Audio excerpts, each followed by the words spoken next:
Hi guys! So ito, share ko lang naman to sa inyo.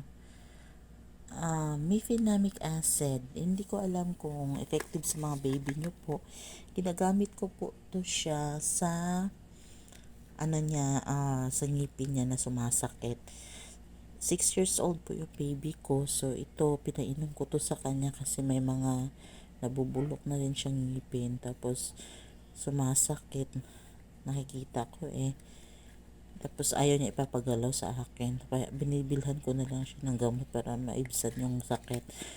Effective naman. Medyo hindi nawawala. Pero feel ko nawawala naman kasi hindi na siya hindi niya na iniinda pag pinapainom ko to siya. Pag pinapainom ko sa kanya to. Kasi parang namamatay yung bakterya. Pero pag hindi na talaga kaya ng baby nyo, consult nyo na sa doktor po. Kasi sa baby ko po, effective naman siya. Ayan siya. Basta basahin nyo lang yung mga indication, ayan, precaution. Nandito lang po yan sa karton. Ayan, oh. Ayan, nandiyan lang yan siya, ha. Tingnan nyo lang yung box na to. Ayan. Ayan. Pwede siya mabili sa mga, mga TGP, mga ganyan. Meron yan siya. Ayan, Infamix, ganyan, mga ganito. Mefenamic acid. Ayan, sabihin nyo lang, mefenamic acid. Ayan, pwede na. Pwede naman siya sa over the counter eh. Ayan siya. Ayan po. Diba? Andiyan na yung dosage. Children. O, ayan. Basahin nyo lang yan kung saan yung dosage ng anak nyo. Pwede nga siya sa adult. O. Ayan. O.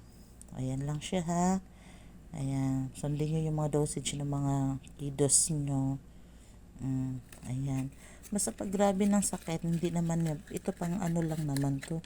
Kung kaya pa naman hindi naman masyadong malala siguro. Kasi sa baby ko, parang hindi naman yata malala kasi nawawala eh.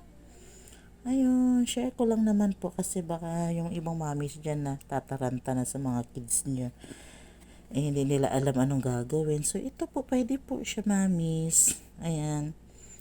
So, pero pag na talaga, masakit na, parang feeling nyo, parang umiiyak na talaga, naiirita siya, consult nyo na lang sa doktor.